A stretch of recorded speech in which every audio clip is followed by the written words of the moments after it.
शिव बाबा, तेरी मुरली सदा सुनो सुमिरन में शिव बाबा, तेरी याद गूंजे मेरी हर धड़कन में शिव बाबा, तेरी याद गूंजे मेरी हर धड़कन में शिव बाबा, तेरी मुरली सदा सुनो।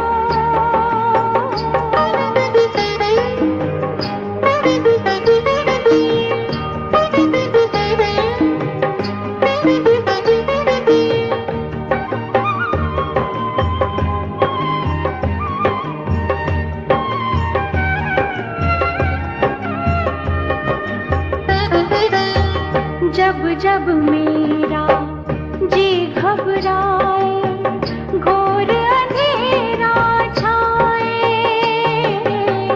जीवन की हर उलझन को तू पल भर में सुलझाए, जब जब मेरा जी घबराए, घोर अंधेरा छाए, जीवन की हर उलझन को तू पल भर में सुलझाए, सच्ची शांति मिले तेरे मधुबन में शिव बाबा, सच्ची शांति मिले तेरे मधुबन में शिव बाबा, तेरी मुरली सदा सुनो।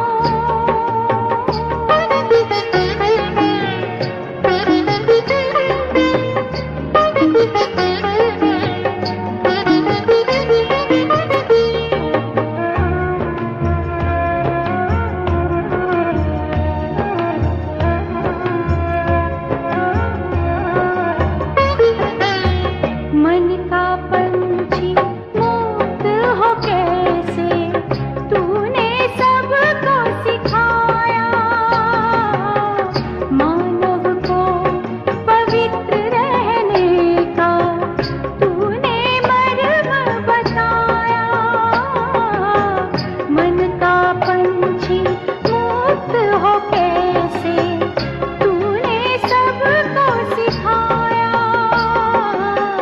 मानव को पवित्र रहने का तूने मर्म बताया, परम आनंद मिले मुझे जीवन में शिव बाबा, परम आनंद मिले मुझे जीवन में शिव बाबा, तेरी मुरली सदा सुनो सुमिरन में शिव बाबा, तेरी याद गूंजे मेरी हर धड़कन में शिव बाबा, तेरी मुरली सदा सुनो सुमिरन में शिव बाबा, हो मीठे बाबा, हो प्यारे बाबा, हो शिव बाबा।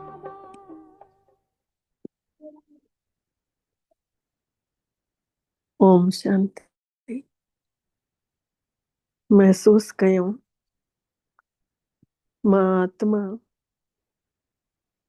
सभिनी पासनि खां ध्यानु हटाए पंहिंजे मन बुद्धीअ सां निर्णय जे विच में जाते तिलक लॻाईंदा आहियूं, मां चैतन्य शक्ति इते वेठल आहियां, ऐं मां आत्मा मां शांतीअ जी शक्तिअ जो प्रकाश चारों तरफ़ फैलिजे थो। महसूस कयूं चारों तरफ़ जो वातावरण शांत तो थींदो वञे। शांति जो सागर शिव बाबा मां आत्मा में पंहिंजो प्रकाश पंहिंजूं शक्तियूं ॾींदे ॾींदे मूंखे बि पाण जहिड़ो ठाहिण आया आहिनि। अनुभव कंदे बाबल जी मिठड़ी मुरली अमृत रूपी धारा असां आत्माउनि खे पियाइनि था। अॼु जी तारीख़ आहे 13 जनवरी 2026। तेरा तुझको अर्पण क्या लागे मेरा, मेरा मुझ में कुछ नहीं, जो कुछ है सब तोर। महसूस कंदे बाबा असां आत्माउनि खे मिठड़ी वाणी ॿुधाइनि था। मिठड़ा ॿार परमात्मा जे चयो मञणु मतिलबु मुरली कॾहिं बि मिस न करणु। भॻवान ॻाल्हाए थो मुरलीअ जे द्वारा, कंहिंखे लिखी करे ॻाल्हाईंदा आहिनि, कोई साम्हूं डायरेक्ट साम्हूं सम्झाणी ॾींदा आहिनि। हिते बाबा साम्हूं बि आहे ऐं लिखी करे बि ख़त मोकिले थो कि भई जीअं जेके ॿार नथा अची सघनि, नथा महसूसु हिते मुरली पढ़ंदा घर वेठे बि, त उन्हनि खे उते बि शक्ति भरिजे। त परमात्मा जे आज्ञा मञणु मतिलबु उन्ही जो सम्मान रखणु, मतिलबु मुरली कॾहिं बि मिस न करणु, हर आज्ञा जो पालन करणु। अॼु बाबा प्रश्न पुछनि था, अगरि तव्हां ॿारनि सां कोई पुछेव राजी ख़ुशी आहियो, त तव्हां कहिड़ो जवाबु फलक सां ॾींदव? अगरि कोई असांखां पुछे कि तूं राजी ख़ुशी आहीं, त मां त हमेशह चवंदी आहियां मां त चकाचक आहियां, मूंखे भॻवान थो चमकाए, मां आत्मा चमकीली थी थींदी वञा। परमात्मा जी किरणनि में मां आत्मा जो भाग्य चमके थो पियो। त बाबा चवनि था, अगरि कोई पुछेव कि राजी ख़ुशी आहीं, त छा जवाबु ॾींदव, छा जवाबु ॾियणु घुरिजेव? त बाबा ने उत्तर में चए, तव्हां चओ कि परवाह हुई पार ब्रह्म में रहण वारे जी, उहो मिली वियो। पार ब्रह्म प्रभु पाइया, उतरे सगल विसूरे, दुख रोग संताप उतरे, सुणी सची वाणी। ये सची वाणी ॿुधी करे मिठड़ी मुरली बाबा जी, असांजा दुख रोग संताप सभु ख़तम थी विया आहिनि। मिली वियो बाबो, हाणे आनंद अची वियो मन में। पाइणो हुयो जेको पाए वरितोसीं, हाणे बाबा जेको मिली वियो हाणे पाए वरितोसीं, इन खां अलावा असांखे कुझु बि न खपे। तव्हां परमात्मा जे ॿारनि खे कहिड़ी बि ॻाल्हि जी परवाह कोन्हे, कहिड़ी बि ॻाल्हि जी चिंता कोन्हे, परवाह कोन्हे। तव्हांखे परमात्मा ने पंहिंजो ठाहियो अथव, तव्हांजे मथां मुकुट सजायो अथव, ताज रखियो अथई, आत्मा रूपी ताज चमके थी पई, मन बुद्धीअ सां हल्की, त परवाह कहिड़ी ॻाल्हि जी? बाबा अची करे असांखे चमकाए थो, त छाजी परवाह कयूं? छो कयां परवाह सतगुरु वेठो आ, पाण भरींदो भंडार बाबल वेठो आ। ओम शांति। मिठड़ो बाबा सम्झाणी ॾियनि था, ॿारनि जी ॿुद्धीअ में इहो ज़रूरु हूंदो कि बाबा असांजो पीउ बि आहे, टीचर बि आहे, त सुप्रीम गुरु बि आहे। इन्हीअ यादि में ज़रूरु हूंदव। इहा यादि कॾहिं कोई सेखारे बि नथो सघे। परमात्मा ई अची करे हर 5000 सालनि में सेखारिनि था। उहो ई ज्ञान जो सागर पतित पावन बि आहे। उहो पीउ बि आहे, त पढ़ाइण वारो टीचर बि आहे, त गुरु बि आहे। इहो हाणे सम्झो वञे थो जॾहिं की ज्ञान जी 3 अख मिली आहे। ज्ञान जो 3 अख मिली आहे आत्मा जी। ॿार भले सम्झंदा त हूंदा, पर पंहिंजे पिता खे ई भुलिजी था वञनि, पंहिंजे पीउ खे ई विसरी था वञनि। त पोइ पढ़ाइण वारो टीचर या गुरु कीअं यादि ईंदुनि? जॾहिं पीउ खे ई न यादि था करनि, त टीचर ऐं गुरु कीअं यादि ईंदुनि? माया ॾाढी तिखी आहे, जेका 3 रूपनि में महिमा हूंदे हुए बि, भॻवान जी महिमा ॼाणींदे हुए बि 3 खे भुलाए थी छॾे। एतिरी सर्व शक्तिवान आहे माया। ॿार बि लिखनि था बाबा असां विसरी वञूं था, माया एॾी तिखी आहे। हिन संसार जे ड्रामे आधार ते आहे ॾाढो सवलो। ॿार सम्झनि था अहिड़ो कोई बि न थी सघंदो आहे कि उहो ई पीउ बि हुजे, टीचर बि हुजे ऐं सतगुरु बि हुजे। सच सच इन्ही में गप्पा हलाइण जी, गप्पा हाकण जी काई ॻाल्हि ई कान्हे, गपुड़ा लॻाइण जी। अंदर में सम्झणु घुर्जे, पर माया विसारे थी छॾे। चवनि था बाबा असां त हारजी वियासीं। त कदम कदम में पदम कीअं कमाईंदव अगरि हारजी वेंदासीं त? बाबा चवनि था हर कदम में तव्हांजी पदमनि जी कमाई पोइ कीअं जमा थींदव? देवताउनि खे ई पदमनि जी निशानी ॾींदा आहिनि, सभिनी खे त न ॾेई सघंदा आहिनि। इन करे देवताउनि खे ॾेखारंदा आहिनि न उन्हनि जा पेर। त हीअ पढ़ाई बि परमात्मा जी पढ़ाई आहे, माण्हू नथो पढ़ाए कोई। माण्हुनि जी हीअ पढ़ाई कॾहिं थी नथी सघे। भले देवताउनि जी महिमा कई वञे थी, पर वरी बि ऊंचे खां ऊंचो त हिकिड़ो ई आहे न बाबो।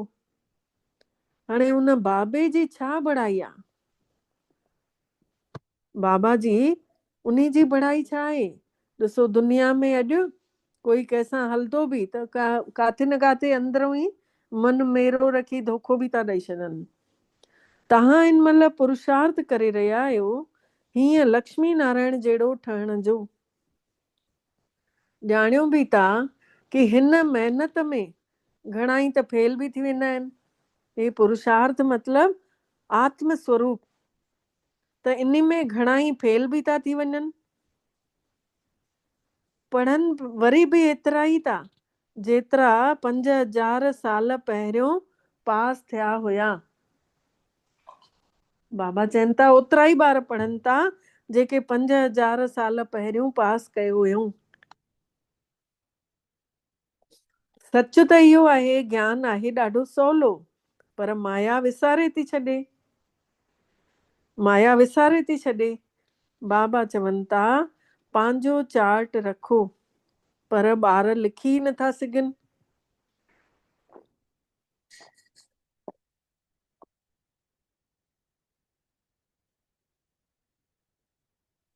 चवनि था केसीं ताईं वेही लिखूं। अगरि लिखनि बि था त जांचनि था कि 2 कलाक यादि में हुयासीं। वरी बि उन्हनि खे पतो त पवे थो।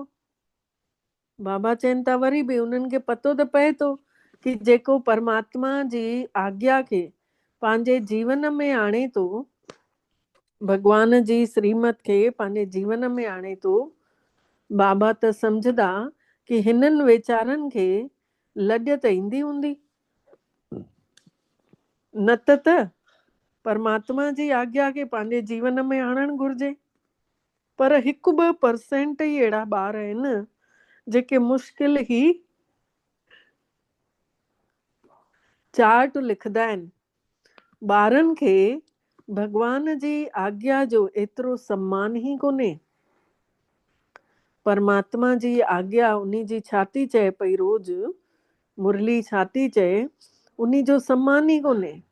मुरली मिलेनि बि थी तॾहिं बि नथा पढ़नि। त दिलि में ज़रूर लॻंदो हूंदुनि कि बाबा त जेको चवे थो वाकई में बाबा त सच थो चए। असां मुरली नथा पढ़ूं त असां ॿियनि खे छा सम्झाणी ॾींदासीं? जेके पाण ई न पढ़ंदा उहे ॿिए खे छा सम्झाईंदा? त बाबा पुछनि था सम्झाईंदव छा? यादि जी यात्रा। वरी बाबा चवनि था ओम शांति।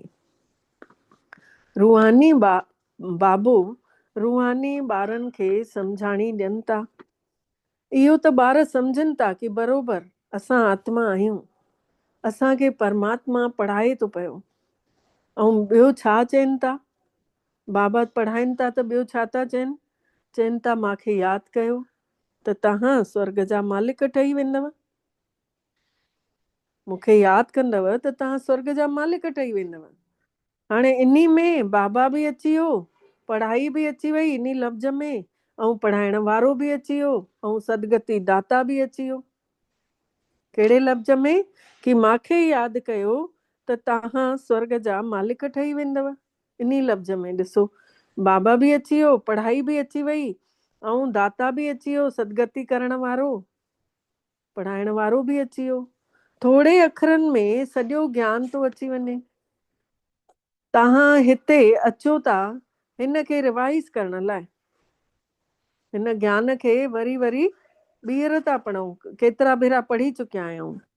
बाबा बि इहो ई सम्झाणी ॾियनि था, छोकी तव्हां पाण चओ था असां विसरी था वञूं बाबा, इन करे त हिते अचूं था रिवाइज़ करण।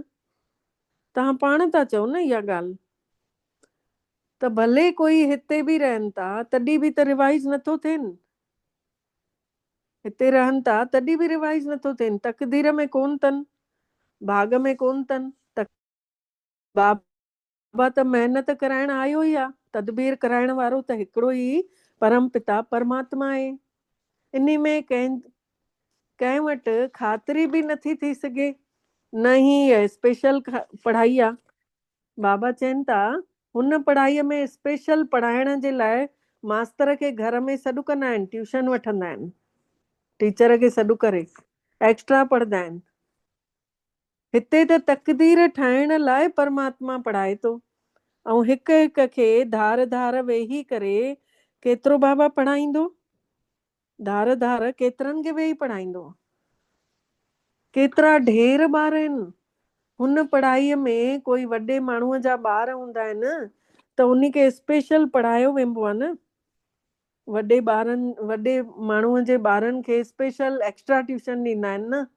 टीचर ॼाणींदो आहे हे पढ़ाईअ में कमज़ोर आहे, इन करे उनखे स्कॉलरशिप जे लाइक़ु ठाहींदा आहिनि, एक्स्ट्रा ट्यूशन ॾेई एक्स्ट्रा पैसा वठंदा आहिनि उहे टीचर।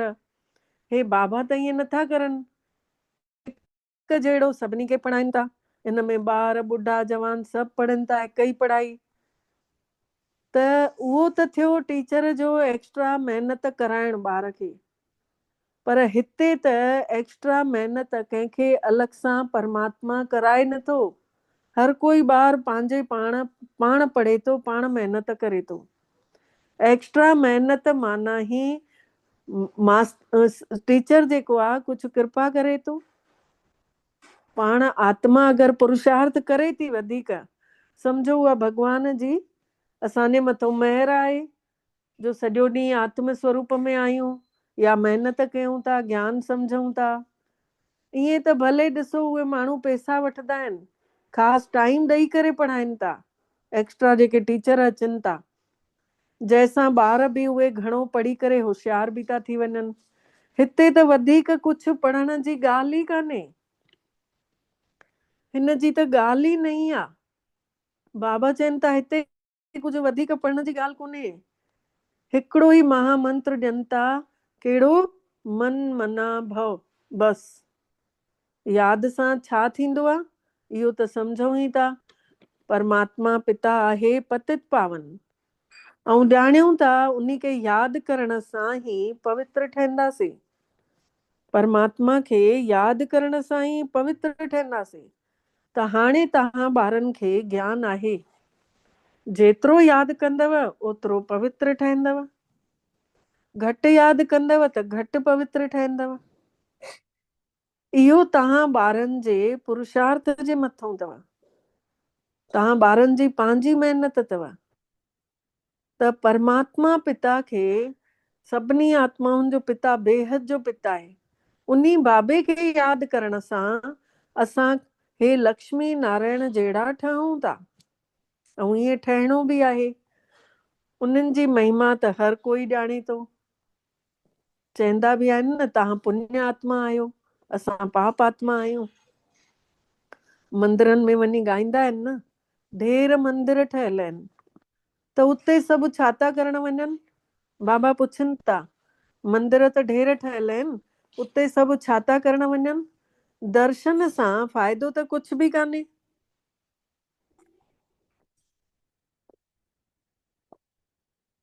हिक ॿिए खे ॾिसी हली था वञनि, बसि दर्शन करण। हिकिड़ो वेंदो न तीर्थ करण त ॿियो बि संभरी वेंदो। फलाणो वञे थो असां बि वञूं। बाबा चवनि था इन सां छा थींदव? कुझु बि न, ठन ठन गोपाल कुझु बि न। हाणे त सम्झूं था न, पहले त असां बि ईअं ई डुकंदा हुयासीं, अॼु हेॾे वञूं था, अॼु होॾे वञूं था। तव्हां ॿारनि ने बि केतिरियूं त यात्राऊं कयूं अथव। जीअं त ॿिया त्योहार मल्हाईंदा आहिनि न, उअं ई इहे काॾे वेंदा आहिनि दर्शन करण त यात्रा बि हिकिड़ो त्योहार सम्झंदा आहिनि। त हाणे तव्हांजी जेका यादि जी यात्रा आहे, इहो बि त हिकिड़ो ॾिण वार वांगुरु लॻेव थी न। सॼो ॾींहुं जंहिं महिल तपस्या में वेहूं था त केॾी ख़ुशी थी चढ़ी वञे। जीअं ॾिण वार में नया लटा पाए माण्हू मिठाइयूं मिठाइयूं ठाहींदो आहे, त ईअं ई असांजो त हर ॾींहुं सम्झो त्योहार थो हले। सॼो ॾींहुं उमंग उत्साह ठहियो पियो आहे। ऐं मिठाई खाराइण मतिलबु मुंहुं मिठे सां मिठो ॻाल्हाइण। असांजो त ईअं त्योहार रोज़ु आहे। त हूअं ॾिसो हुननि यात्राउनि में खे बि हिकिड़ो त्योहार सम्झनि था। हाणे तव्हांजी त यादि जी यात्रा बि हिकिड़ो त्योहार सम्झो था न। तव्हां त यादि जी यात्रा में हुजो था। अखर ई हिकिड़ो अथव, मन मना भव, बसि मन ई मन उन बाबे खे दिलि सां यादि कयो। उन्हनि परमात्मा जी किरणनि में आत्मा जेका आहे उन जी महर खे महसूस करे कि भॻवान जी महर मां आत्मा जे मथां पवंदी थी वञे। मुंहिंजी सिक लहे थी, अञा लॻे थो न वधे थी, लहे कान थी, वधे थी। जेतिरो बाबा लुटाए थो असांजे मथां ओतिरो उन खे यादि था कयूं, ओतिरो किरणनि में भिॼूं था पिया। इहा भॻवान जी रहमत थी न। त बाबा चवनि था इहो अखर ई हिकिड़ो अथव, बसि मन ई मन मूंखे यादि कंदे रहो। इहा तव्हांजी यात्रा बि असुल खां हलंदी आई अथव, अनादि। कॾहिं ड्रामो रचिजो आहे, हर बार ड्रामे में असां ईअं ई यात्रा कई अथसीं। यादि आहे कंहिंखे बि कान्हे यादि। हाणे केॾी मौज लॻी पई आहे। बाबा चवनि था, उहे बि चवनि था दुनिया वारा बि कि असां बि इहे यात्राऊं अनादि खां कंदा आया आहियूं। पर तव्हां हिन महिल, हाणे बाबा असांखे चवनि था, पर तव्हां हिन महिल ज्ञान सहित चओ था कि असां 5000 साल में इहे यात्रा कंदे आया आहियूं। परमात्मा अची करे इहा यात्रा असां आत्माउनि खे सेखारी अथई। जाते चारो धाम जन्म बाई जन्म यात्रा कयूं था। चारई धाम, मधुबन में 4 धाम आहिनि, सभिनी जी असां हर 5000 सालनि में ईअं ई यात्रा कई आहे। हे त बेहद जो बाबा चवनि था। दुनिया वारा 4 धाम हो करे था अचनि, असां 4 धाम हे था कयूं। हाणे हिते सभिनी आत्माउनि जो पिता, बेहद जो पिता आहे, जंहिं आत्माउनि जी गिनती कान्हे, उहो चवे थो मूंखे यादि कयो त तव्हां पावन ठही वेंदव। ईअं त ॿियो कोई कॾहिं बि न चई सघंदो कि हिन यात्रा सां तव्हां पावन थी वेंदव। माण्हू ॾिसो केतिरनि यात्राउनि ते वञनि था त उहे उन महिल पावन रहनि था न। वेंदा आहिनि न या तीर्थ करण, त ओतिरा ॾींहं हुजनि पवित्र रहंदा आहिनि। नॉन वेज न खाईंदा, ड्रिंक न कंदा। ऐं अॼुकल्ह त ॾिसो होॾे बि गंद लॻो पियो आहे। लिकाए लिकाए मोटी करे पोइ रस्ते ते ई खाई था वठनि, पवित्र ई नथा रहनि। हिन रूहानी यात्रा खे त कंहिंजो त कंहिंखे पतो बि कान्हे। रूहानी यात्रा जो कंहिंखे बि ख़बर ई कान्हे। तव्हांखे ई हिन महिल बाबा ने ॿुधायो अथव कि हीअ यादि जी यात्रा अथव, सची यात्रा। ऐं हूअ यात्रा चकर लॻाइण वञो था, वरी बि पोइ ओढ़ा जो ओढ़ा था ठही वञो। उहा यात्रा जेका आहे, जाॾे वेंदा हुआसीं तीर्थ करण, ओॾो थी अची करे पोइ ओढ़ा जे ओढ़ा चक्कर लॻाईंदे था रहो। जीअं वास्को डिगामा ने सृष्टिअ जो चक्कर लॻाए, त हे बि चक्कर लॻायो था न। जेके भक्ति जो चक्कर, वरी ज्ञान में आयासीं त गीत बि आहिनि ठहियल, चारों तरफ़ लगाए फेरे फिर भी तुमसे हरदम दूर रहे। मंदरनि में वेंदा हुआसीं, मूर्तीअ जे चारों तरफ़ चक्कर लॻाए ईंदा हुआसीं, पर भॻवान जो त पतो ई न पियो कि आहे केरु। परे ई परे हुआसीं। भॻतीअ में त कोई मिलाए बि नथो सघे। भॻवान कंहिंखे बि मिलियो कोन्हे। भगवान सां परे ई रहियासीं भक्ति कंदे कंदे। फेरा लॻाए करे बि वरी बि घर में अची पंजनि विकारनि में फासूं था। तीर्थ करे अचूं था, वरी अची पंजनि विकारनि में फासूं था। कॾहिं क्रोध घटि थियो ई कान। उहे सभु यात्राऊं हुयूं कूड़ियूं यात्राऊं। ऐं हिन महिल असां ॿार ॼाणियूं था कि हे आहे पुरुषोत्तम संगम युग, जॾहिं की बाबल मिठड़ो पाण आयो आहे। हिकिड़े ॾींहुं सभु सुञाणे वेंदा कि बाबा मिठड़ो आयल अथनि। भगवान आख़िर त मिलंदो, पर कीअं मिलंदो इहा शइ कंहिंखे बि ख़बर कान्हे। इहा त मुंहिंजा मिठड़ा मिठड़ा ॿार ई ॼाणनि था। बाबा जा सोखता ॿार आहियूं असां, सिकीलधा ॿार आहियूं। त असां उन जे चए ते हली हिन भारत खे वरी सां स्वर्ग ठाहे रहिया आहियूं। तव्हां भारत जो ई नालो खणंदव, उन महिल त ॿियो कोई धर्म हुजे ई कान थो। सॼो विश्व ई पवित्र थो ठही वञे। हिन महिल त ॾिसो ढेर धर्म आहिनि। बाबो मिठड़ो अची तव्हांखे सॼे वण जो ज्ञान ॿुधाइनव था, पूरे वण जो, माण्हुनि जी सृष्टिअ जे वण जो। तव्हांखे यादि ॾिवारनि था बाबा कि तव्हां ई बेटा देवता हुयव, तव्हां ई वरी क्षत्रिय थी आव, वरी तव्हां वैश्य थियव, वरी तव्हां ई शूद्र ठहियव, हाणे तव्हां ई वरी ब्राह्मण ठही विया आहियो। यादि ॾिवारण आयो आहे बेटा, यादि त कयो। ॿार ॿुधायांव थो तव्हांखे, यादि त कयो। असां उहे ई ॿार आहियूं। हम सो जो अर्थ बि केतिरो सवलो करे बाबा सम्झाणी ॾियनि था।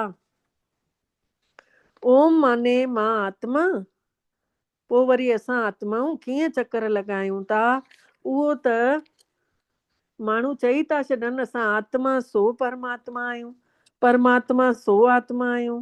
हिकु बि अहिड़ो कोन्हे जेको कि हम सो जो अर्थ सही तरीक़े सां ॿुधाए सघे।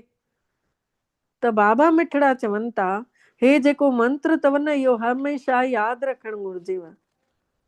चक्र ई बुद्धीअ में न हूंदव त चक्रवर्ती राजा कीअं ठहंदव। बाबा चवनि था बुद्धीअ में सृष्टि चक्र जो ज्ञान ई न हूंदव त चक्रवर्ती राजा कीअं ठहंदव। हिन महिल असां आत्माऊं ब्राह्मण आहियूं। असां उहे ई वरी देवता ठहंदासीं। इहो तव्हां कंहिंखां बि वञी करे पुछो, कोई न ॿुधाईंदव। बाबा चवनि था इहा ॻाल्हि कंहिंखां बि वञी करे पुछो त कोई न ॿुधाईंदव। उहे त 84 जो अर्थ बि नथा सम्झनि, त उहे ॿियनि खे छा ॿुधाईंदा। भारत जो उथणु ऐं भारत जो किरण, ॿई शयूं ॾेखारियूं आहिनि न, कि भारत कीअं अॻिते वधे थो, कीअं हेठि किरे थो। इहो त ठीकु आहे। सतो प्रधान खां सतो ॾाकण वारे चित्र में ॾेखारियो अथई न, कीअं भारत चढ़े थो, कीअं किरे थो। त असां सभु सतो प्रधान हुयासीं, सच्चाईअ जी बि ऊंची अवस्था ते हुयासीं। ऐं धीरे धीरे वरी सतो ठहियासीं, वरी रजो ठहियासीं द्वापर में, वरी कलयुग में अची तमो ठहियासीं। त सूर्यवंशी खां चंद्रवंशी थियासीं त्रेता में, वरी वैश्यवंशी थियासीं द्वापर युग में, ऐं वरी कलयुग में अची थियासीं शूद्रवंशी।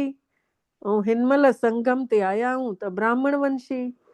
हाणे तव्हां ॿारनि खे सभु कुझु पतो पइजी वियो अथव कि ॿिज त हिकिड़ो परम पिता परमात्मा ज्ञान जे सागर खे चयो वेंदो आहे। उहो इन चक्र में त अचे ई कोन थो। असां सभु ॿार ई था अचूं। ईअं न कि असां जीव आत्मा सो परमात्मा था ठही वञूं, न। बाबा पाण जहिड़ो ज्ञान सां भरपूर ठाहिनि था, नॉलेजफुल ठाहे था छॾनि। पाण जहिड़ो गॉड नथा ठाहिनि, ज्ञान जो सागर, मास्टर ज्ञान सागर था ठाहे छॾनि। इन्हनि ॻाल्हियुनि खे ॾाढो सुठे नमूने सम्झणो आहे।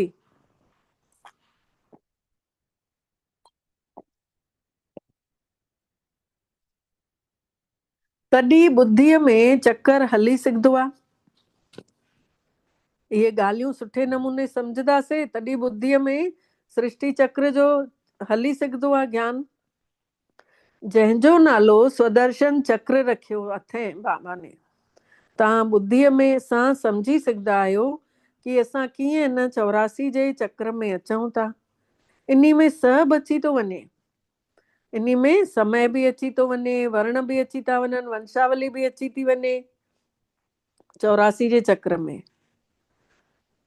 समय बि अची वियो संगम जो, ऐं वरी वर्ण बि, ब्राह्मण क्षत्रिय वैश्य शूद्र, ब्राह्मण देवता वैश्य शूद्र सभु अची विया। त हाणे तव्हां ॿारनि जी ॿुद्धीअ में इहो सॼो ज्ञान हुजणु घुर्जेव। ज्ञान सां ई त ऊचो पद मिलेव थो। ज्ञान हूंदव त ॿियनि खे बि ॾींदव। हिते तव्हांखे कोई पेपर वधीक नथा भराया वञनि। उन्हनि स्कूलनि में त जंहिं महिल परीक्षाऊं थींदियूं आहिनि त पेपर ॿाहिरां ठही ईंदा अथनि।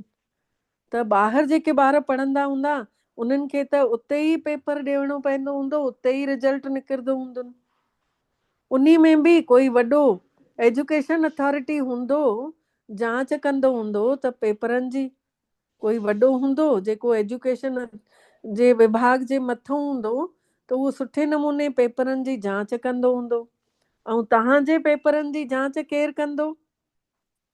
बाबा पुछनि था कि तव्हांजे पेपरनि जी जांच केरु कंदो? तव्हां पाण ई कंदव। हाणे पाण खे पाण जेको चाहियो सो ठाहियो, पंहिंजा टीचर ख़ुदि ठही वञो। पुरुषार्थ बि जेको चाहियो बाबे खां पद वठी सघंदा आहियो।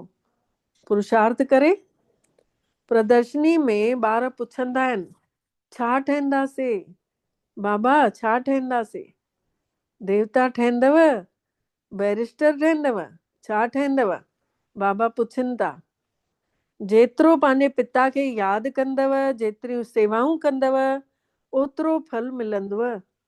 जेके सुठे नमूने बाबे मिठड़े खे यादि कंदा आहिनि उहे सम्झंदा आहिनि कि असांखे त सेवा बि करणी आहे, असांखे त प्रजा बि ठाहिणी आहे। हीअ राजधानी ठहे थी पई त उन्ही में सभु त घुर्जंदा न। राजधानी में उते वज़ीर त हूंदा कोन्हनि, वज़ीरनि जी त ज़रूरत ई न हूंदी आहे, जंहिंखे अकुल घटि हूंदो आहे।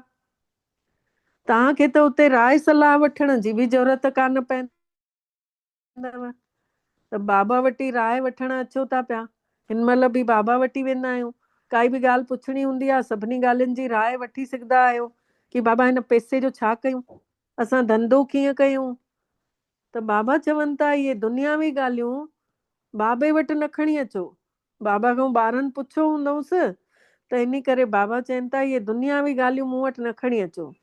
हा, काथे निराश था न थी वञनि ॿार त कुझु न कुझु आथत ॾेई छॾींदो आहियां ऐं कुझु न कुझु ॿुधाए छॾींदो आहियां कि हे कोई मुंहिंजो धंधो त कान्हे। बाबा चवनि था मुंहिंजो धंधो त आहे पवित्र ठाहिण तव्हांखे। तव्हां मूंखे दुनियावी ॻाल्हियूं इहे छो था ॿुधायो? मुंहिंजो त ईश्वरीय धंधो आहे न। तव्हांखे रस्तो ॾेखारियां बसि। तव्हां विश्व जा मालिक कीअं ठहो। तव्हांखे मिली अथव हाणे परमात्मा जी श्रीमत, भगवान जी बुद्धि। बाक़ी सभिनि जी आहे आसुरी मत। सतयुग में चवंदासीं श्रीमत, कलयुग में आहे आसुरी मत। उहो आहे ई सुखनि जो संसार। उते ईअं बि न चवंदासीं कि राजी ख़ुशी आहियो। बाबा चवनि था उते इहा बि ॻाल्हि न पुछंदव कि राजी ख़ुशी आहियो, तबियत ठीकु अथव। इहे अखर उते हूंदा ई कोन्हनि। उहे त अखर इहे हिते ई पुछिया वेंदा आहिनि, छोकी हिते हर कोई बीमार लॻो पियो आहे। काई न काई तकलीफ़ त हर कंहिंखे आहे। त बाबा चवनि था हिते ई पुछियो वञेव थो, उते त काई तकलीफ़ ई कोन्हे। राजी ख़ुशी आहियो, इन में बि ॾाढियूं ई ॻाल्हियूं थियूं अची वञनि। उते त दुख जी ॻाल्हि ई कोन अथव जो पुछो वञेव। हीअ आहे ई दुखनि जी दुनिया। वास्तव में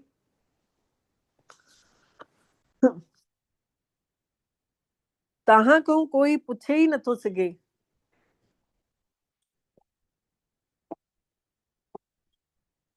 भले माया किराइण वारी अथव, तॾहिं बि बाबा त मिलियो अथव न। त तव्हां चवंदव छा तव्हां असां खां ख़ुशि ख़ैरापत पुछो था पिया? असां त भॻवान जा ॿार आहियूं, असां खां छा था पुछो ख़ुशि ख़ैरापत? परवाह हुई उन पार ब्रह्म में रहण वारे जी, उहो मिली वियो त हाणे छाजी परवाह। हाणे उहो मिली वियो।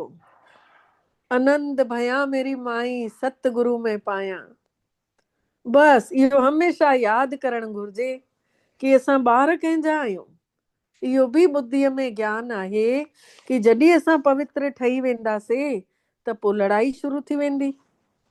त जॾहिं बि तव्हां खां कोई पुछेव कि तव्हां राजी ख़ुशी आहियो त तव्हां चओ कि असां त हमेशह ख़ुशि मिजाज आहियूं, ख़ुशि राजी आहियूं। बीमार बि आहियो न तॾहिं बि त परमात्मा जी यादि में आहियो। तव्हां त स्वर्ग खां बि घणो राजी ख़ुशी आहियो हिते। जॾहिं कि स्वर्ग जी बादशाही ॾियण वारो परमात्मा मिली वियो अथव तॾहिं बि हिते वधीक ख़ुशि आहियो कि असांखे हेतिरो लाइक़ु थो ठाहे भॻवानु। त केॾी वॾी ॻाल्हि आहे। त छा असांखे परवाह रखणी आहे? ईश्वर जे ॿारनि खे छाजी परवाह? उते त देवताउनि खे बि परवाह कोन्हे। देवताउनि जे मथां त ईश्वर आहे न। त ईश्वर जे ॿारनि खे छा परवाह थी सघंदी आहे? बाबा असांखे पढ़ाइनि था। बाबा असांजो टीचर आहे। बाबा असांजो सतगुरु आहे। बाबा असांजे मथां मुकुट ताज रखनि था पिया ऐं असां सभु ताजधारी ठहूं था पिया। त तव्हां ॼाणियो था कि असांखे विश्व जो ताज कीअं मिले थो। बाबा नथो ताज रखे। बाबा त असांखे रस्तो ॾेखारे। हाणे असां महिनत कयूं था त जेको घणी महिनत करे थो उन्ही जो ॾाढो चमके थो पियो मुकुट। त इहो बि तव्हां ॼाणियो था सतयुग में बाबो पंहिंजो ताज असांजे ॿारनि जे मथां रखनि था। असां ॿारनि जे मथां हिन महिल ई हाणे ई पढ़ाए सॼी ज़िम्मेदारी पोइ पाण खे ॾेई हली वेंदा। जंहिंखे अंग्रेजी में चवंदा आहिनि क्राउन प्रिंस। त हिते जेसीं ताईं परमात्मा जो ताज ॿारनि खे मिले तेसीं ताईं त ॿारनि खे चाहना लॻी पई हूंदी न। खीच थींदी रहंदनि न। काथे उते बाबो मरे त ताज असांजे मथे ते अचे। जेको दुनिया वारनि जी ॻाल्हि बाबा ॿुधाइनि था कि उहे दुनिया वारा उहे चवंदा आहिनि न कि भई मरे त असांजे उन में हिसे में प्रॉपर्टी अचे। आश हूंदव न प्रिंस या महाराजा ठहण जी। पर हिते उते त अहिड़ी काई ॻाल्हि ई कान्हे। उते त काई लोभ लालच आहे ई कान। हाणे कंहिंखे बि अगरि न हूंदी इन्ही चीज जी बि न हूंदी न लालच सतयुग जी बि या कहिड़े पद जी बि त सम्झो उहो असली सतयुगी हक़दार उहो आहे ॿार। त पंहिंजे समय ते क़ाइदे अनुसार परमात्मा पिता ॿारनि खे ताज ॾेई करे किनारो करे हली था वञनि, किनारो करे था वठनि। उते वानप्रस्थ जी चर्चा ई न हूंदी आहे। काथे? उते सतयुग में वानप्रस्थ जी चर्चा ई कोन्हे। ॿारनि खे महल सभु ठाहे ॾींदो आहे बाबा। आशाऊं सभु पूरियूं थी वेंदियूं आहिनि। तव्हां सम्झी सघंदा आहियो कि सतयुग में त सुख ई सुख आहिनि। प्रैक्टिकल में सभु सुख तॾहिं पाईंदासीं जॾहिं होॾे वेंदासीं। प्रैक्टिकल में सभु सुख तॾहिं पाईंदासीं जॾहिं होॾे वेंदासीं। उहो त तव्हां ई ॼाणियो बाबा चवनि था। उहो त तव्हां ई ॼाणियो स्वर्ग में छा थींदो। हिकु शरीर छॾे पोइ काॾे वेंदव? हिन महिल तव्हांखे प्रैक्टिकल में बाबा मिठड़ो पढ़ाए रहियो अथव ऐं तव्हां ॼाणियो था कि असां सच सच स्वर्ग में वेंदासीं। उहे त चई था छॾनि कि असां स्वर्ग में था वञूं। पतो बि कोन अथनि। बाबा चवनि था पतो बि कोन अथनि स्वर्ग कंहिंखे चयो वेंबो आहे। जन्म जन्मांतर इहे अज्ञानता जूं ॻाल्हियूं ॿुधंदा आया आहिनि। जन्मनि खां अज्ञानता जूं ॻाल्हियूं ॿुधंदा आया आहिनि। हिन महिल बाबल मिठड़ो तव्हांखे सचियूं ॻाल्हियूं ॿुधाए रहिया आहिनि। हिन महिल असां सभिनी खे बाबा सचियूं ॻाल्हियूं ॿुधाए रहिया आहिनि। अच्छा हाणे बाबा जो यादि प्यार।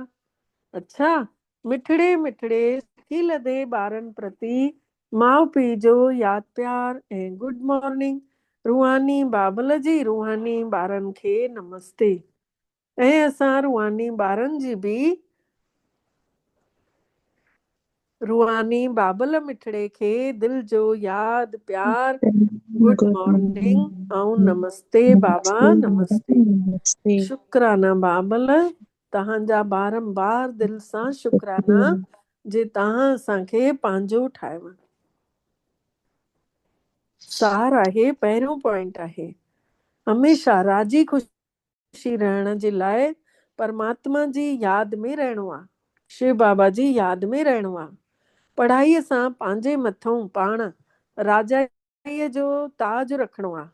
जेतिरी पंहिंजी महिनत कंदासीं ओतिरो आत्मा मजबूत ऐं ताक़त वारी थींदी वेंदी, राजाईअ जो ताज ईंदो वेंदो।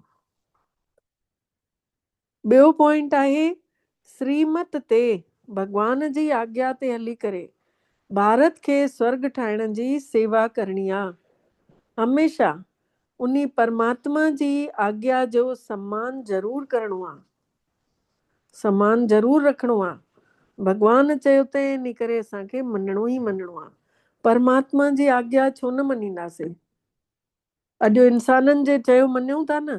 कल्ह ट्रोॾियूं अचे पियो, कंहिंजी राति जी बि फ्लाइट हूंदी आहे त उथी करे उन्हनि खे रोटियूं पाणियूं करे था ॾियूं न, 2-3 कलाक लॻी था वञनि न। ऐं हाणे बाबा चए थो हिकु राति त जाॻियो, पोइ ॿिए ॾींहं ते वरी बीमार था थी पऊं। त बाबा चवनि था कि तव्हां बाबा जी सदा रिगार्ड रखो, सदा सम्मान रखो श्रीमत जो। वरदान आहे, महसूस कयूं पाण सभु फ़रिश्ते स्वरूप में सूक्ष्म वतन में हलिया आहियूं, बाबा वटि पहुची वियासीं। चारों तरफ अच्छे रंग जो प्रकाश ही प्रकाश, चारों तरफ शांति ही शांति। बाबा फ़रिश्ते स्वरूप में कमल जे गुल ते वेठल। असां सभिनि जे लाइ बि कमल जा गुल बाबा जे अगल बगल रखियल आहिनि। ऐं असां सभु ब्राह्मण हली करे बाबा जे अॻितां उन कमल जे गुलनि में वेही था रहूं। बाबा असां सभिनी खे हिकु हिकु करे दृष्टि ॾियनि था, निरड़ ते ॾाढी तेज सकाश विझनि था। ऐं इन्ही सकाश सां असां सभिनि आत्माउनि जी टीं अखि खुली थी वञे। आत्मा सुजागी जो ॾीओ ठही परमात्मा जो वरदान वठे थी। महसूस कयूं बाबल मिठड़े असांखे जेको वरदान ॾिनऊं इन खे पाण जीवन में आणींदासीं। सुठी तक़दीर जी स्मृति सां पंहिंजे समर्थ स्वरूप में रहण वारा सूर्यवंशी पद जा अधिकारी ठहो। सुठी तक़दीर कहिड़ी चवराइजंदी? मां आत्मा निराकार। ऐं जंहिंमहिल आत्मा सम्झोसीं पोइ समर्थ संकल्प, समर्थ स्वरूप पंहिंजो पाण महसूस थींदो रहंदो ऐं भगवान जी यादि ऑटोमेटिक बीहंदी। त उहे ॿार सूर्यवंशी पद जा अधिकारी थी वेंदा, सत्युगी दुनिया जा। त जेके पंहिंजो सुठो भाग्य खे हमेशह यादि कंदा आहिनि त उहे त सुठी सोच बि रखंदा आहिनि, समर्थ स्वरूप में रहंदा आहिनि, आत्म स्वरूप में। उन्हनि खे हमेशह पंहिंजो अनादि असली स्वरूप यादि रहंदो अथनि। अनादि असली स्वरूप कॾहिं बि नकली चेहरो धारणा न कंदा आहिनि। केतिरा ॿार माया नकली गुण, नकली कर्तव्य स्वरूप ठाहे छॾंदी अथनि। कंहिंखे क्रोधी थी ठाहे छॾे, कंहिंखे लोभी थी ठाहे छॾे, कंहिंखे दुखी थी करे छॾे माया, कंहिंखे त वरी अशांत बि थी करे छॾे। लेकिन असली स्वरूप इन्हनि ॻाल्हियुनि खां परे आहे। त जेके ॿार पंहिंजे असली स्वरूप में स्थित रहंदा आहिनि उहे सूर्यवंशी पद जा अधिकारी थींदा आहिनि, ठही वेंदा आहिनि सूर्यवंशी पद जा अधिकारी। स्लोगन आहे, सभिनी जे मथां रहम करण वारा ठहो त अहम ऐं वहम समाप्त थी वेंदव। सभिनी जे मथां रहम करण वारा ठहूं त अहम ऐं वहम, अहम माने घमंड मैपन ऐं वहम माने संशय, सभु ख़तम थी वेंदा अगरि रहम करण सिखी वेंदासीं त। अव्यक्त इशारे जो पॉइंट आहे, हिन अव्यक्त महीने में बंधन मुक्त थी करे जीवन मुक्त स्थितिअ जो अनुभव कयो। जॾहिं तव्हांजी रचना कमल जे गुल में पाणीअ में रहंदे जल जे बि बंधन खां मुक्त आहे त जॾहिं मतिलबु ब्रह्मा बाबा लाइ चवनि था। उहो जॾहिं संसार में रहंदे संसार जी हर ॻाल्हि हर बंधननि खां मुक्त हुयो, त जॾहिं रचना में ई इहा विशेषता इहा क्वालिटी आहे, त छा मास्टर रचता में नथी थी सघे? बाबा चवनि था पोइ तव्हां बि त मास्टर रचता आहियो, त तव्हांजे अंदरि इहा क्वालिटी नथी थी सघे? इहा विशेषता अथव न। त जॾहिं बि कॾहिं बि बंधननि में फासो, त साम्हूं कमल जे गुल जो दृष्टांत रखिजो कि जॾहिं कमल जो गुल न्यारो ऐं प्यारो ठही सघंदो आहे, जॾहिं कमल जो गुल न्यारो ऐं प्यारो ठही सघंदो आहे, त छा मास्टर सर्वशक्तिवान नथा ठही सघूं? असां ॿार मास्टर सर्वशक्तिवान नथा ठही सघूं? त हमेशह पोइ ठही वेंदासीं। अच्छा, ओम शांति। ओम शांति।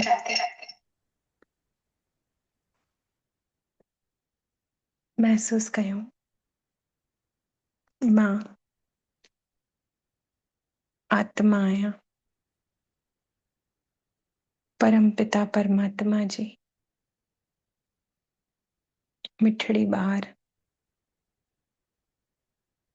परम पवित्र आत्मा आहियां। मां आत्मा में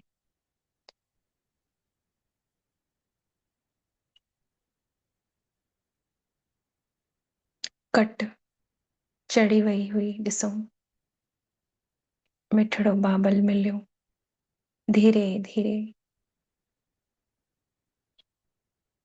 कट लाहे तो पियो। अनुभव कयो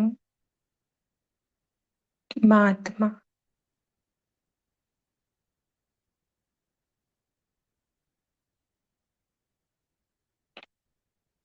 जन्म वठंदे वठंदे मैरी थी वई हुयमि। बाबा पंहिंजा मिठड़ा महावाक्य ॿुधाए मां आत्मा खे धोए तो पियो। महसूस कयो मां आत्मा जी मैल निकिरंदी थी वञे, धीरे धीरे निकिरे थी पई। बाबा चए तो ॿार हिक माल न निकिरंदी, धीरे धीरे निकिरे थी। ॾिसूं पहले छा हुयासीं ऐं हाणे छा आहियूं। ऐं ॾिसूं पंहिंजे भविष्य स्वरूप खे, देवताई स्वरूप खे, जेको असां ठहण वारा आहियूं। संपूर्ण निर्विकारी टिनिनि स्वरूपनि खे पंहिंजे निहारूं। पहिरों वारो स्वरूप जॾहिं बाबा न मिलियो हुयो, हाणे वारो स्वरूप ऐं भविष्य स्वरूप, केॾो अंतर आहे टिनिनि स्वरूपनि में। बाबा चए तो पंहिंजो लक्ष्य साम्हूं रखी पंहिंजी तकदीर पाण ठाहियो ॿार। ॾिसूं पंहिंजे लक्ष्य खे। मुंहिंजे अंदरि सभु दैवी गुण भरियल आहिनि। आहियां त उन नई दुनिया में हाणे वांगे ही मनुष्य, लेकिन गुणनि में फुल, शक्तियुनि में फुल, अहिंसा परमो दया,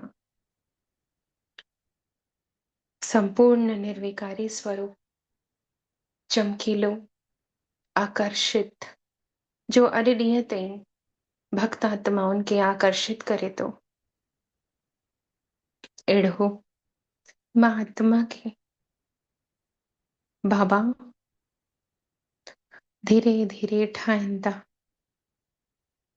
अनुभव कयूं सेकंड में हिन देह ऐं देह जी दुनिया खे छॾे मथे हलूं था उन पार ब्रह्म खे, जंहिंखे ॻोल्हंदा हुयासीं, दर दर भटकींदा हुआसीं, उहो मिली वियो। ॾिसो, उन वटि वञी उन सां चिपकी था वञो। ॾिसो, चमकीलो सितारो हिन धरती खे पार करे उन सुनहरी ॻाढ़े प्रकाश जी दुनिया में सेकेंड में पंहिंजे अनुभव सां पहुची वियासीं ऐं बाबा सां चिपकी वियासीं। जीअं बाबा मुंहिंजे अंग संग आ, मां बाबा में ऐं बाबा मूं में पूरी तरह सां समाइजी वियो। ॿई हिकु ॾिसण अचूं था। ऐं इहो मिलन अहिड़ो मिलन आहे जंहिंखे सर्वश्रेष्ठ मिलन चयो वियो, जंहिंसां आत्मा खे अञा बल मिले थो पियो, आत्मा जी शक्तियूं घटिजनि नथियूं।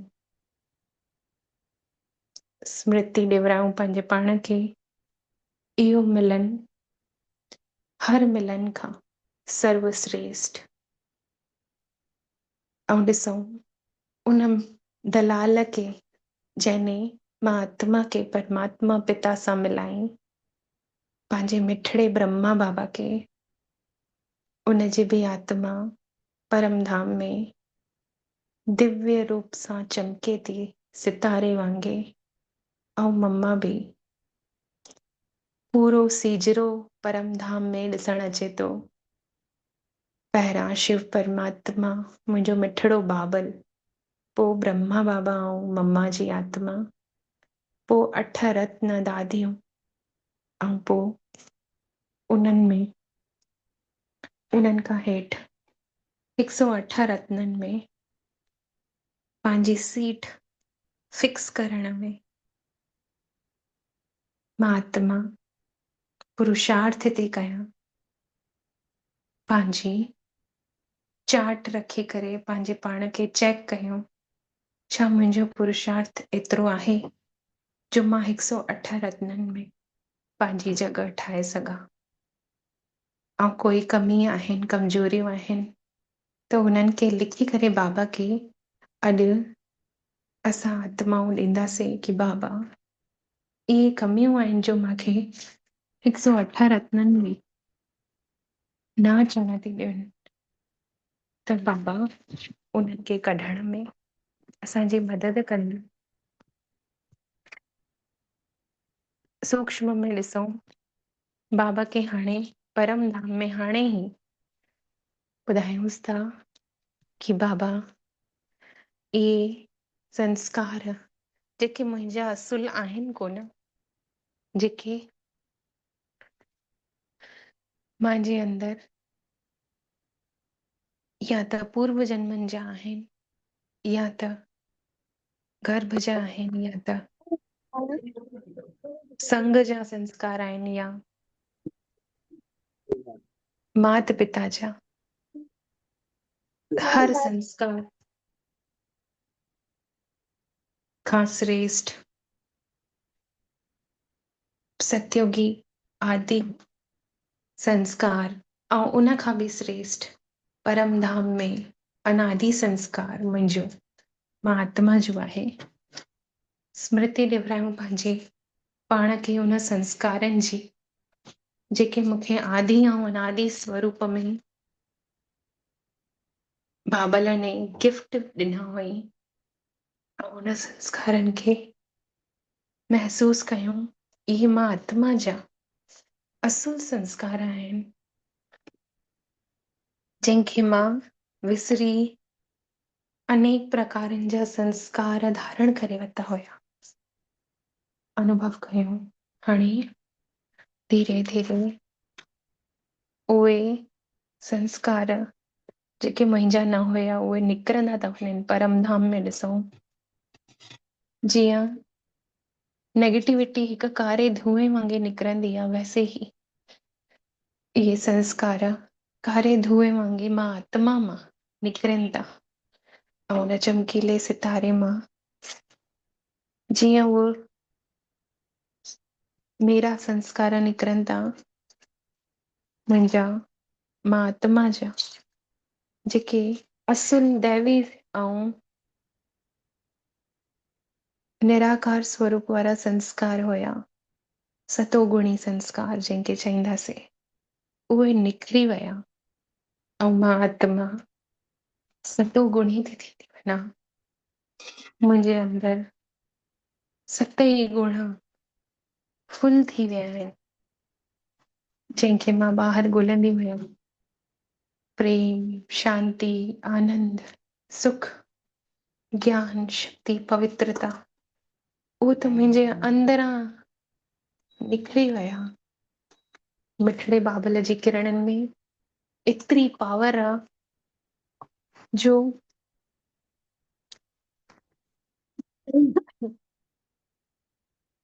अंदरूनी संस्कारनि खे उजागर करे थी।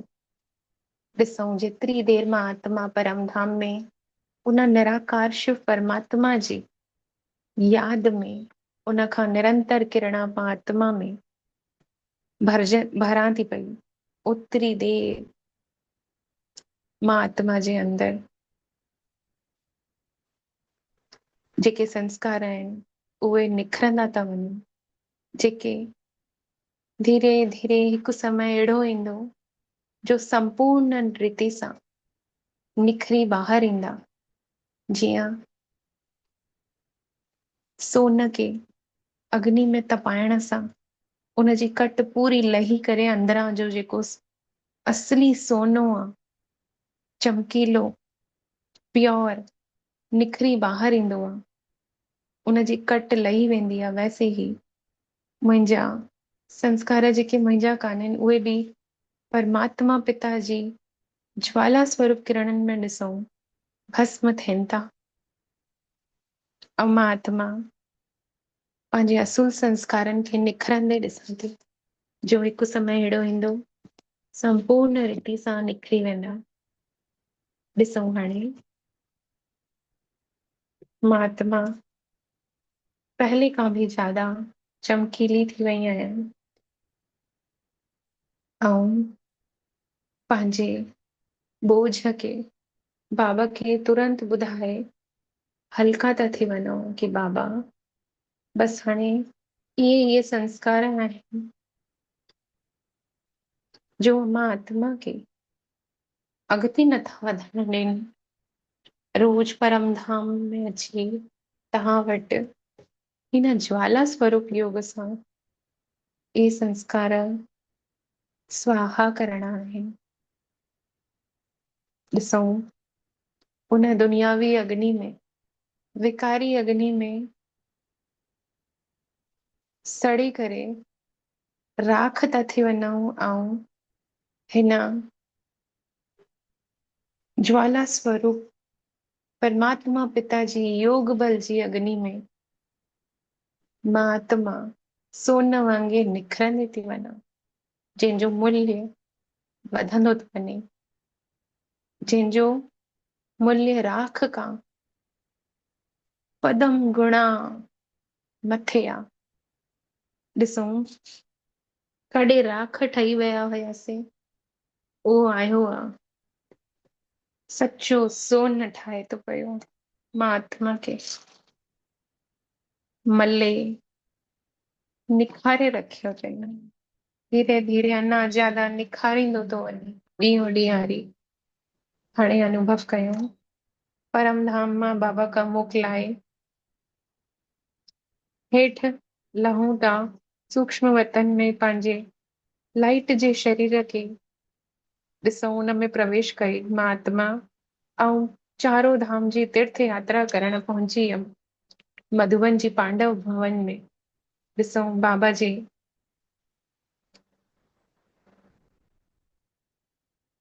ठाहियल इन चारो धाम में मां आत्मा सूक्ष्म में लाइट जे शरीर सां ब्रह्मा बाबा जे हथ में हथ रखी अंदर प्रवेश कयां थी उन शक्ति स्तंभ वटि, शांति स्तंभ वटि वञी पंहिंजे अंदर ॾिसां थी शांति स्तंभ मां निकिरंदड़ शक्तिशाली किरणा मां फरिश्ते में समाइनि थियूं ऐं मां फरिश्ते मां निकिरी पूरी धरती में धरा में समाइनि थियूं। हाणे हिस्ट्री हॉल में हलूं था, बाबा ऐं मां, ब्रह्मा बाबा ऐं मां। बाबा संदली ते वेही रहिया ऐं ॿी संदुली में ॾिसूं मम्मा वेठल आ। उन्हनि मां निरंतर मुख मां ज्ञान प्रवाह थिए थो, जंहिंसां मां आत्मा खे बल मिले थो, पूरो व्यर्थ जो किचिड़ो समाप्त थिए थो, समर्थ संकल्पनि जी रचना थिए थी ऐं मुंहिंजी बुद्धि शुद्ध पवित्र थी थींदी वञे, निर्विकारी। ऐं ॾिसूं हाणे बाप समान ब्रह्मा बाबा वांगे ठहण जो फॉलो फादर जो लक्ष्य खणी बाबा जे कमरे में हलूं था ऐं निरंतर किरणा ब्रह्मा बाबा जे लाइट जे ट्रांस जे फोटो मां ॾिसूं मां परिश्ते में पवनि थियूं ऐं मां आत्मा बाप समान ठहंदी थी वञे। हाणे ॾिसूं मां फरिश्तो बाबा जी कुटिया में वञी बाबा खे लेटर लिखां थी ऐं जेकी भी उदासीपन आयो आहे कहिड़े बि कारण सां उहो समाप्त थो थी वञे। मां आत्मा में फिर सां पुरुषार्थ करण जो नयो उमंग उत्साह ईंदो थो वञे। ॾिसूं मुंहिंजो मिठड़ो बाबल, मां आत्मा खे पंहिंजे देह लोन वतल देह ब्रह्मा बाबा जे द्वारा मां फरिश्ते खे भाकी पाए थो ऐं मुंहिंजा हर व्यर्थ संकल्प समाप्त करे नयो उमंग उत्साह थो भरे। महसूस कयूं हाणे मां फरिश्तो चारों धाम जी यात्रा करे वापसि पंहिंजे ही पंज तत्वनि जे शरीर में अची प्रवेश थी कयां उन मिठड़े प्यारे अनुभव सां गॾु जेको मिठड़े बाबल ने मां आत्मा खे अॾु करनि। ओम शांति, ओम शांति, ओम शांति। शुक्रिया मुंहिंजा मिठड़ा बाबल, तव्हांजा पदम पदम गुणा शुक्रिया ऐं शुक्रिया तव्हां सभिनी आत्माउनि जो बि। ओम शांति।